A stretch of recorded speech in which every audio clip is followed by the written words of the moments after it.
used Python 2 at work. I have not even written terribly many Python 3 programs. I have started to climb the ladder, and it feels amazing to do so. I wanted to give this talk really to encourage everybody to take those steps. I mean, this mad metaphor is really it doesn't work, so I'm going to drop it there. But this is not going to be a talk about Python 3. I assume everybody knows what Python 3 is. It's not even going to be a talk about the technical ways that you can migrate to Python 3 or maintain a Python 2.3 code base. I assume that people are vaguely aware of those. Is anybody not aware of things like 2.3, have you heard of 2.3? People are nodding. And 6. Yeah, so I haven't even used those. My first step on the ladder to Python 3, I guess, last year I wrote a game for PyWeek, as I often do. This was in October, and I won. But that game was written in Python 3 because at PyCon UK, Carrie Ann gave like a closing keynote in which she said, "Make it Python 3." She's talking about education and the tools needed for education, and there's still teachers in the education track on Friday showing Python 2 code, and it's incredibly disappointing that teachers are still inconsistent in the fact that kids coming to Python today don't need to ever encounter Python 2, and it's just a more complicated story if they have to see some code on Stack Overflow or something, and it's Python 2 and it doesn't work, and they make it into idle or whatever. So she had said, make it Python 3, and so in October, just a few weeks later, I started writing my award-winning Python game. Break them up again. And I sat down to write it in Python 3, and it was totally easy, right? So actually the hardest part is Pygame for Python 3 exists, it works, it's hard to find.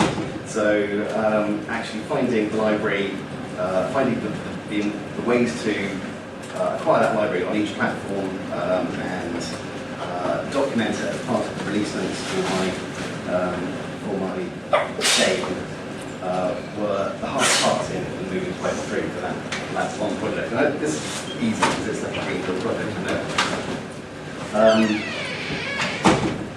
But actually writing code really easy. It's a liberating experience. People still struggle with it.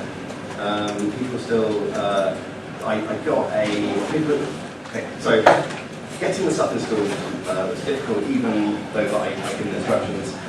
On Mac, I couldn't even find the instructions. So I found some instructions, but they don't quite work. And amazingly, disappointingly, somebody had taken my amazing Python 3 game and backported it to Python 2.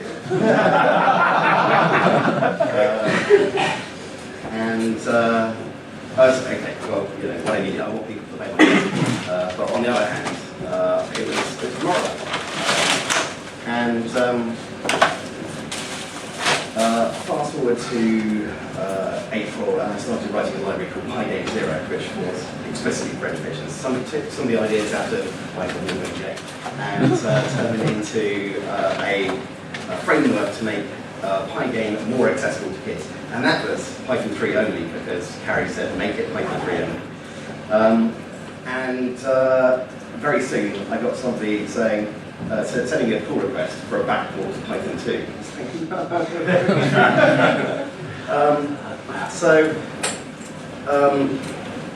There is a mindset problem here.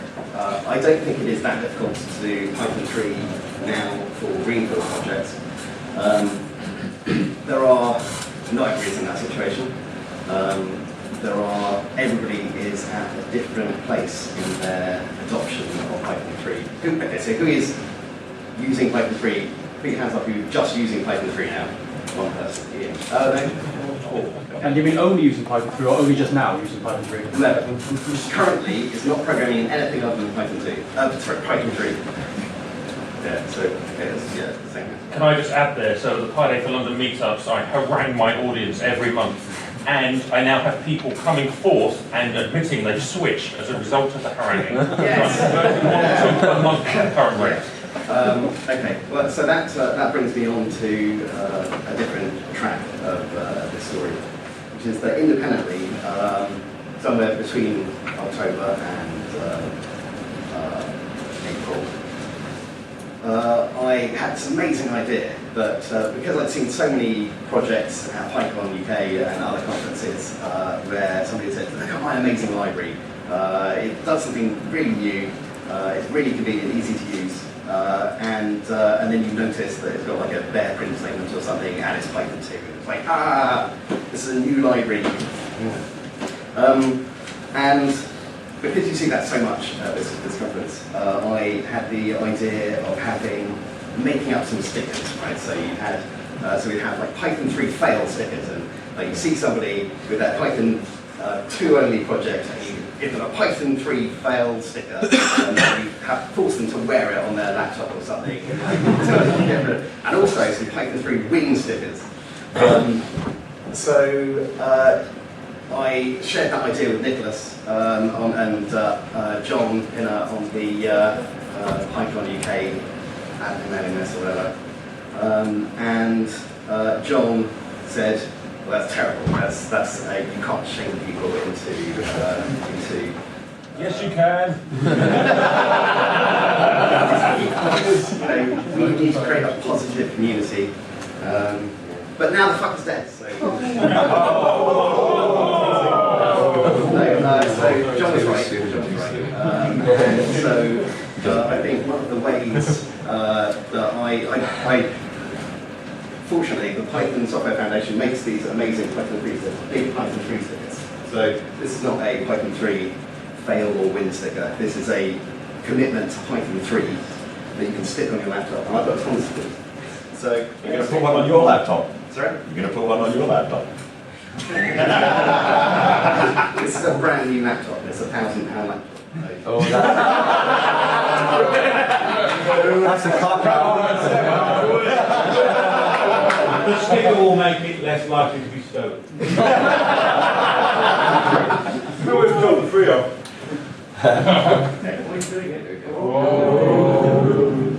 Make sure it's straight. Regulate yourself. I've got a Django sticker now.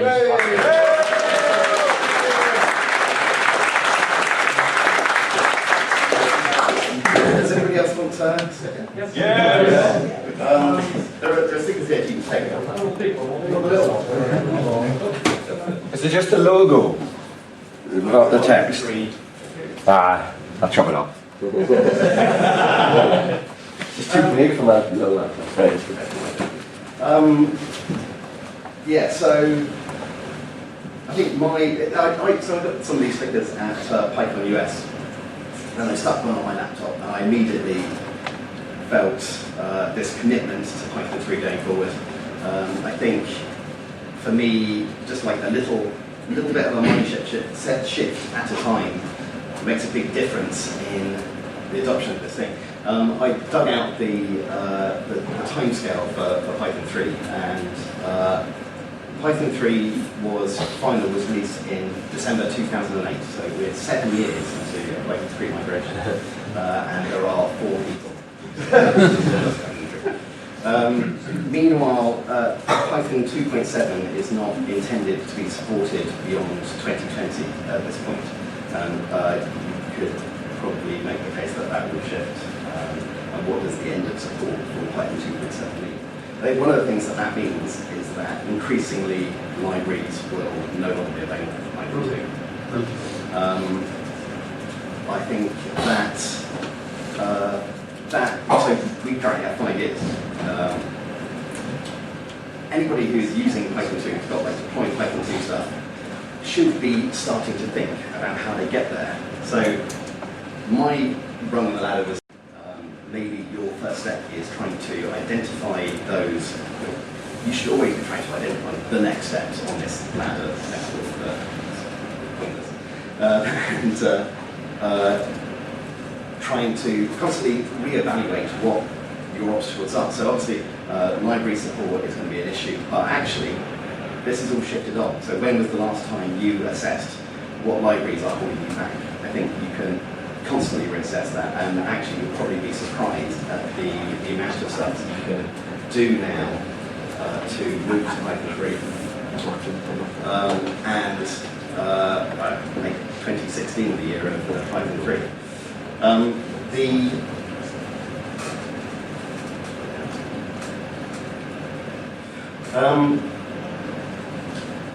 So some objections have been raised. Things like my distro doesn't support Python 3 yet.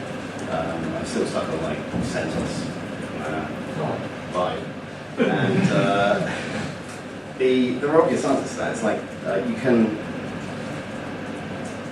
start thinking about how to build out the technology you need. One of the things that you can easily do is get new distro packages, get new packages for Python 4. Separate yourself from the stuff that your distro is doing. In the same way, you're deploying software to these machines, you just deploy the Python versions as well. Also, in that kind of vein, it's a much easier switch to Python 2.7, so get there first if you're not there. Yeah, not there. Python 269 support group. So, yeah, going on to Python 2.7, well, first of all, it lets you use some awful stuff, but then it's a smaller gap. So, this ladder is kind of hard to climb. It's not going to be a big bang that's going to sort of. There's no more technology that's going to drop on you in 2018 that's going to make it really, really easy to get onto Python 3. Getting smaller steps, make it take this ladder one rung at a time. And if the first rung of your ladder is getting onto Python 2.7, so that the next rung is closer and closer, then do that.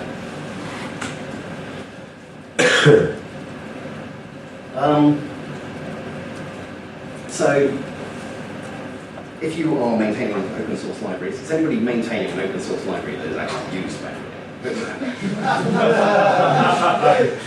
Okay, so 4 people. And do you have a dual Python 2.3 support? 2 of them do. Okay, so for 2 of those libraries, two maintainers, your next step is probably to support Python 2 and 3 in a dual code base, or using one of these techniques. For the people who are already supporting Python 3, which is seems like having a dual Python 2.3 code base, which seems like a tiny number of people.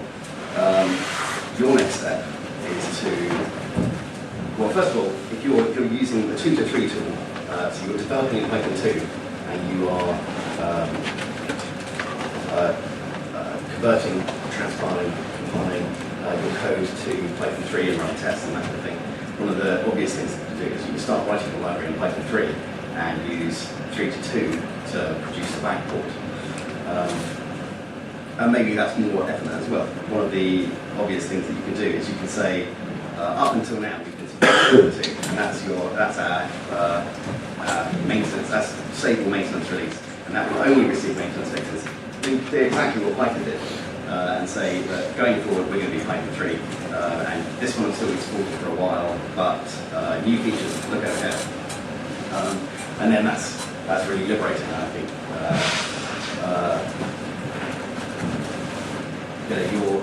You're then very close to the top of the ladder, and stop backporting, stop taking people's libraries and saying, you don't support Python 2, that's a bug. That's not a bug. That's not a bug in 2015. It's really annoying for maintainers. They've got themselves free, and you're saying, they'll come back to the old, dark and horrible world. So if you encounter a library and it's Python 3 only and you're using Python 2, that's actually a bug in your code. It is a sign that something's got changed and that you need to catch up. So I think that's all I've got. So if you're once you've taken these next steps, once you've climbed the ladder, and we're all in a Python 3 world, then you need to try and get some of this Python 2 stuff off the internet to stop confusing kids. I don't know how we do that, but we can take down old blog posts and rewrite them, or it's like the internet rots anyway, as we know. So maybe that stuff will go away, but basically it's good. So that was 18 minutes of my time. We have a time for. I don't really want to take questions because I don't really have any answers.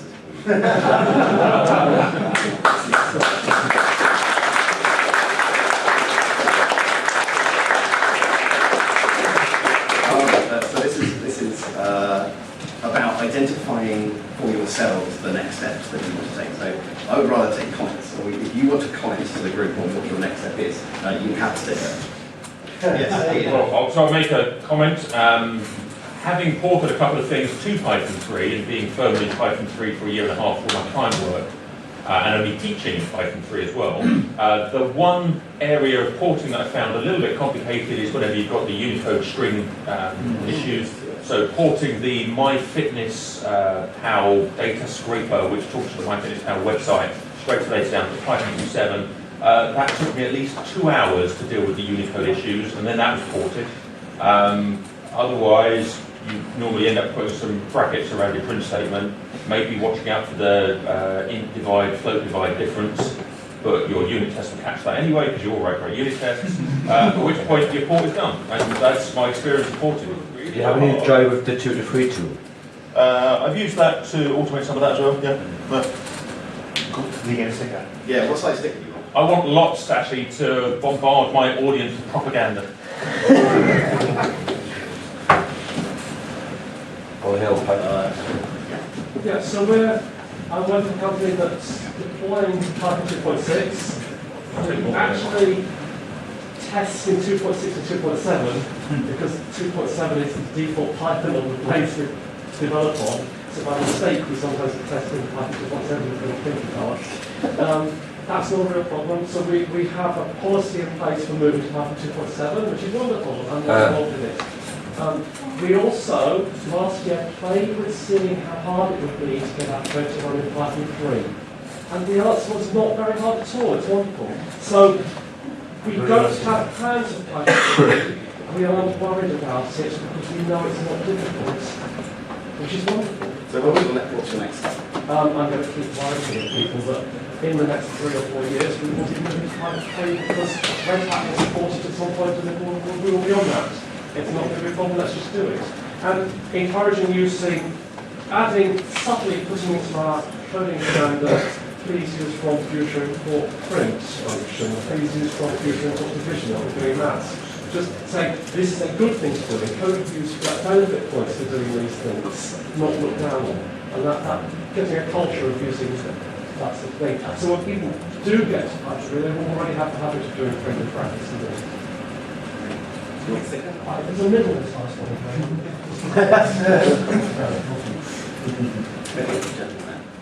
Yes, I mean, we're mostly on Python 2.7 now, and mostly using, I certainly use the from future import, this, that, and the other stuff.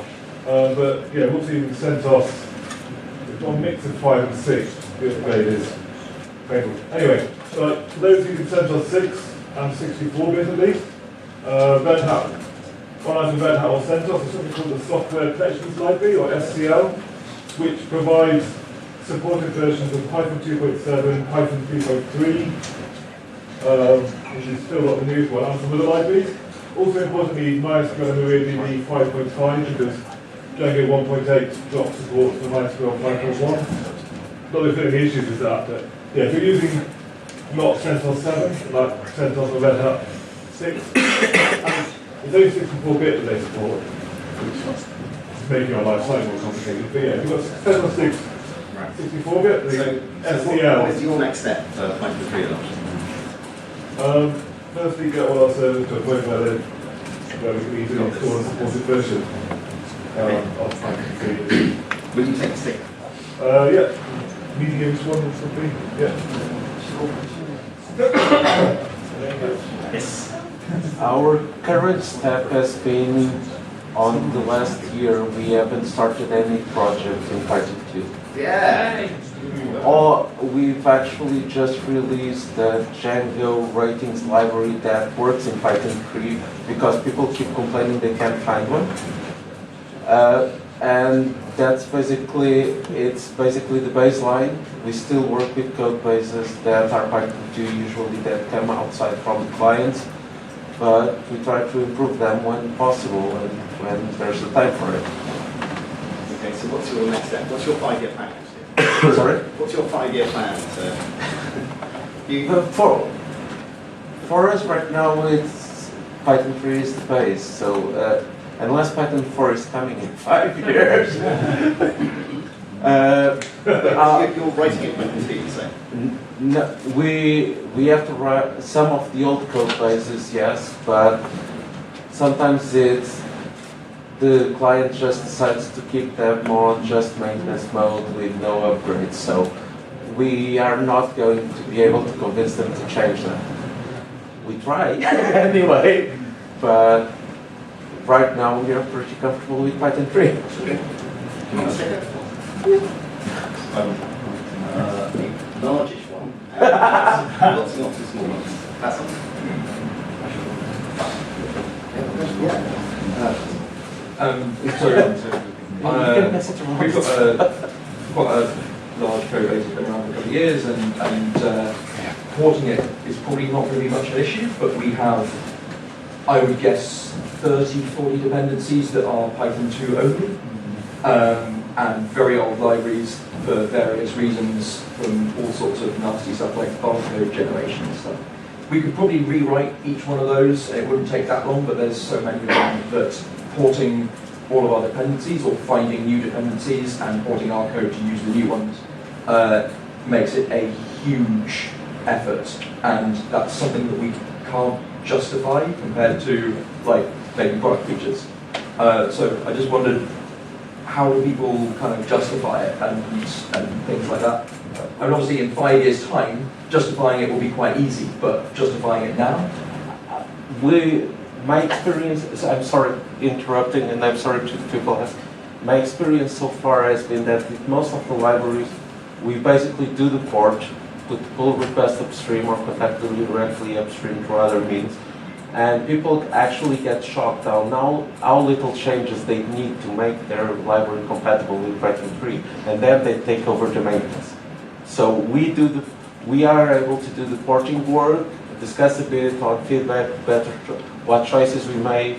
We usually have to discuss whether to support under 2.7 or not, and that's usually a discussion issue to some point. But in the end, our feedback so far has been, great, thank you for this, we'll take over from it. So it's basically just getting the experience under your belt of porting it, and you'll find out that the rest of the community flows with it pretty easily. How did you, so probably don't have an obvious next step, but if you keep re-evaluating the situation, then maybe you'll get to the point where the costs make sense. You want to stay there? Do you want to be I actually have a very good answer for you when it comes to libraries. There's a Python library called Python Future. It's not the Dunder Future library. It has an auto-import function. So if you use Python 2 only libraries, it will automatically translate as you're using them. It might be worth looking into. It might solve the problems for small libraries. Thanks. Anybody else want to say anything? Oh, yes. I can just keep talking, I guess. This summer I worked on the Buildblock project and ported that to Python 3. That actually wasn't too much work. Most of it was just a script that did it for me. Printed out a patch, went through it, changed 2 lines, and that was it. We were dependent on Twisted, which unfortunately I could not afford to Python 3 because that was hell. Simply because what was mentioned back here, the string difference, bytecode and Unicode. I used on Twisted Spread, and there was a lot of different bytecode and Unicode strings. It was hard to know which was which. And is there anyone for Twisted here? No? I kept asking them for that, like what was supposed to be what, and the answer was usually how do you turn it on and off again. Because no one wanted to touch that part of the library for that very reason. There are occasionally sprint sets and stuff, so people ask for really trying to work it. But yeah, most of the choices is actually Python 3 now, apart from that one library that build up. Just in case, it's a couple of minutes before the next kind of talk change. So if you want to be somewhere else, now's a good time to go, I suspect. Sorry, that is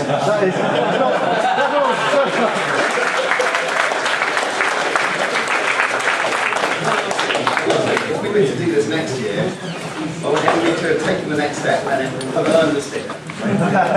you did take it off.